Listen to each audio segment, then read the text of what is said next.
নমস্কার বন্ধুরা, এবছর ওয়েস্ট বেঙ্গল আইটিআইয়ের কাউন্সেলিং প্রক্রিয়া শুরু হবার আগেই আমি চাই তোমাদিকে এমনভাবে তৈরি করে দিতে যাতে তোমরা সমস্ত কিছু সম্বন্ধে ওয়াকিবহল থাকো। কাউন্সেলিং কী, চয়েস ফিলিং কী, স্পট কাউন্সেলিং কী, অটো আপগ্রেডেশন কী, সিট অ্যালটমেন্ট কী, ফেজ অ্যালটমেন্ট কী, সেগুলো সম্বন্ধে আমি একদম তোমাদেরকে পাকাপোক্ত করে দেবো। এটাই হচ্ছে আমার কাজ। তো আজকের এডুকেশান কালচারের বিশেষ প্রতিবেদন হচ্ছে WBITI 2026 অটো আপগ্রেডেশন গাইড। তো শুরু করা যাক নাকি। পশ্চিমবঙ্গের আইটিআই কাউন্সেলিং প্রক্রিয়ায় অটো আপগ্রেডেশন হলো একটি গুরুত্বপূর্ণ এবং সুবিধাজনক অপশান। এই জিনিসটাকে বুঝতে হবে। 1 নম্বরে হচ্ছে গুরুত্বপূর্ণ, 2 নম্বরে হচ্ছে সুবিধাজনক অপশান। সহজ কথায় এটি হলো প্রথম বা দ্বিতীয় রাউন্ডে পাওয়া সিটটিকে পরিবর্তন করে নিজের আরও বেশি পছন্দের কোনো কলেজ বা ট্রেডে ভর্তি হওয়ার একটা সুযোগ। অটো আপগ্রেডেশন আসলে কি? চয়েস ফিলিংয়ের সময় আপনি কলেজ এবং ট্রেডগুলিকে নিজের পছন্দের ক্রমানুসারে বা প্রেফারেন্স অনুযায়ী 1, 2, 3 এরকম কিন্তু সাজান। সিট অ্যালটমেন্টের সময় যদি আপনার প্রথম পছন্দটি না এসে তালিকার নিচের দিকের কোনো সিট, যেমন 3 নম্বর বা 5 নম্বর চয়েস বরাদ্দ হয়, তখন আপনি চাইলে ওই সিটটি গ্রহণ করেও উপরের দিকে চয়েসগুলো যেমন 1 বা 2 নম্বর পাওয়ার জন্য আবেদন করতে পারেন। এই প্রক্রিয়াটিকে অটো আপগ্রেডেশন বলা হয়। ধরো আমার প্রথম পছন্দ হচ্ছে এপিসি রয় পলিটেকনিকের কম্পিউটার সায়েন্স অ্যান্ড টেকনোলজি। আমি ভাবলাম যদি আমি এপিসি রয় পলিটেকনিকে কম্পিউটার সায়েন্স অ্যান্ড টেকনোলজি না পাই, তাহলে আমি এপিসি রয় পলিটেকনিকে আমি মেকানিক্যাল ইঞ্জিনিয়ারিং করব। যদি আমি এপিসি রয় পলিটেকনিকে মেকানিক্যাল ইঞ্জিনিয়ারিং না পাই, তখন আমি এপিসি রয় পলিটেকনিকে ইলেকট্রিক্যাল ইঞ্জিনিয়ারিংয়ে দেখব। যদি আমি তাও না পাই, তাহলে আমি কিন্তু এজেসি বোস গভর্নমেন্ট পলিটেকনিক কলেজে ইলেকট্রিক্যাল ইঞ্জিনিয়ারিং দেখব। যদি আমি তাও না পাই, তাহলে আমি কনটাই পলিটেকনিক কলেজে কম্পিউটার সায়েন্স অ্যান্ড টেকনোলজি দেখব। তো এরকম ধরো আমি 5টা চয়েস সাজিয়েছি। এবার দেখা গেল যে ফার্স্ট রাউন্ডের যখন রেজাল্ট বেরোলো, ফার্স্ট ফেজের সিট অ্যালটমেন্ট বেরোলো, তো 5 নম্বরের যে Contai পলিটেকনিকের computer science and technology ডিপার্টমেন্টে আমার সিট অ্যালটেড হলো। এখন আমার মনে হচ্ছে যে আমার যা র্যাঙ্ক আছে, পরবর্তী যে ফেজগুলোর রেজাল্ট বেরোবে তাতে আমি উপরিউক্ত যে 4টি কলেজ, অর্থাৎ এপিসি রয়ের computer science and technology, APC রয়ের মেকানিক্যাল ইঞ্জিনিয়ারিং, এপিসি রয়ের ইলেকট্রিক্যাল ইঞ্জিনিয়ারিং বা এজেসি বোস গভর্নমেন্ট পলিটেকনিকের ইলেকট্রিক্যাল ইঞ্জিনিয়ারিংয়ের মধ্যে যে কোনো একটা কলেজে এবং ট্রেড পেতে পারি। তো সেক্ষেত্রে আমি এই অটো আপগ্রেডেশনটা করলে উপরিউক্ত যে কলেজগুলি আমার রয়েছে, সেই কলেজগুলির মধ্যে কিন্তু আমার চান্স থাকবে পরবর্তী ফেজে পাওয়ার, সিট পাওয়ার। ওকে, এটা এই প্রক্রিয়াটা যেটা, এটাকে আমরা অটো আপগ্রেডেশন বলে থাকি। ঠিক আছে, নেক্সট, এটি কিভাবে কাজ করে? ঠিক আছে, এটি কিভাবে কাজ করে, উদাহরণস্বরূপ ধরে নিন আপনি চয়েস ফিলিংয়ের সময় 10টি কলেজ বা ট্রেড সিলেক্ট করেছেন। আপনার পছন্দগুলি হলো, 1 হচ্ছে আইটিআই গড়িয়াহাট ইলেকট্রিশিয়ান, 2 নম্বরে আইটিআই টালিগঞ্জ ফিটার, 3 নম্বরে আইটিআই হাওড়া হোমস ইলেকট্রিশিয়ান।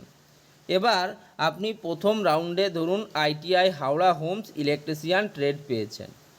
তাহলে আপগ্রেডেশন প্রক্রিয়ায় অংশগ্রহণ করতে হলে আপনাকে প্রথমে পোর্টালে লগ ইন করে নিতে হবে।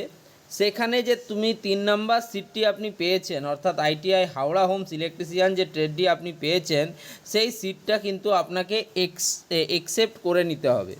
ভালো করে বুঝে নিন, আপনি সেই কলেজে ভর্তি হন বা না হন, আপনাকে প্রথমে পোর্টালে লগ ইন করে 3 নাম্বার যে সিটটি আপনি পেয়েছেন আইটিআই হাওড়া হোমস ইলেকট্রিশিয়ান, সেই ট্রেডটিকে সেই সিটটিকে গ্রহণ করতে হবে এবং নির্দিষ্ট যে ফিজ রয়েছে সেই ফিজ পেমেন্ট আপনাকে কিন্তু করতে হবে। এরপর অটো আপগ্রেডেশান বলে কিন্তু একটা অপশান আসবে, অটো আপগ্রেডেশান, সেখানে ইয়েস বা নো এটা কিন্তু লেখা থাকবে।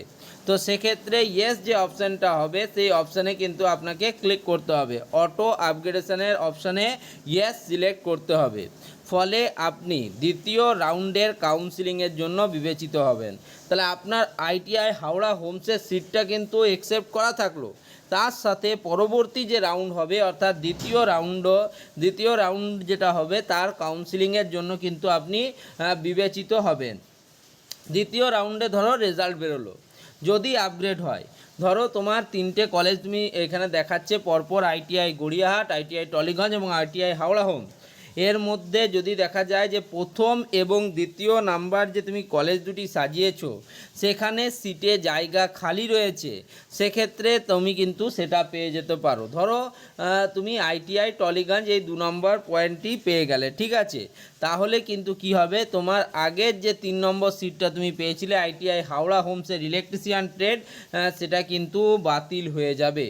আর যদি আপগ্রেড না হয়, ধরো তুমি আইটিআই হাওড়া হোমসটাই পেলে, আবার তোমার আপগ্রেড হলো না, অর্থাৎ আইটিআই টালিগঞ্জ বা আইটিআই গড়িয়াতে তুমি কিন্তু সিট পেলে না, তোমার যে কলেজটি তুমি পেয়েছিলে সেই কলেজেই তোমার রইলো দ্বিতীয় রাউন্ডের রেজাল্টের পর, সেক্ষেত্রে উপরের সিট খালি না থাকলে আগের যে 3 নম্বর সিটটা তোমার রয়েছে সেই সিটটাই কিন্তু সম্পূর্ণ সুরক্ষিত থাকবে।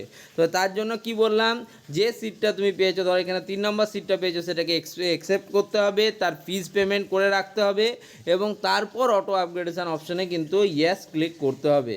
কিন্তু একটা জিনিস যেটা বারবার বলছি, প্রথম শেষেও বলছি, দেখো গুরুত্বপূর্ণ নিয়ম এবং শর্তাবলীতেও বলবো, প্রথম পছন্দের ক্ষেত্রে কিন্তু প্রযোজ্য নয়।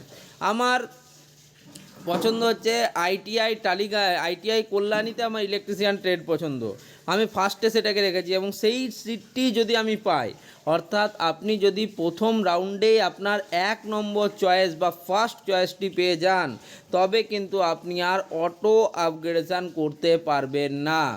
ওকে, আপনাকে সেই কলেজেই ভর্তি হতে হবে। মোস্ট ইম্পর্ট্যান্ট নিয়ম এটা এবং শর্ত, যাই বলো না কেন।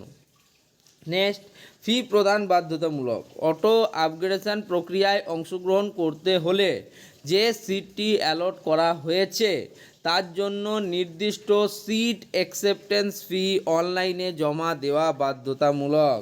তোমাকে সেই কলেজের সিট অ্যাকসেপ্টেন্স ফি কিন্তু জমা দিতেই হবে, না হলে কিন্তু তোমার অটো আপগ্রেডেশনে তুমি বসতেও পারবে না।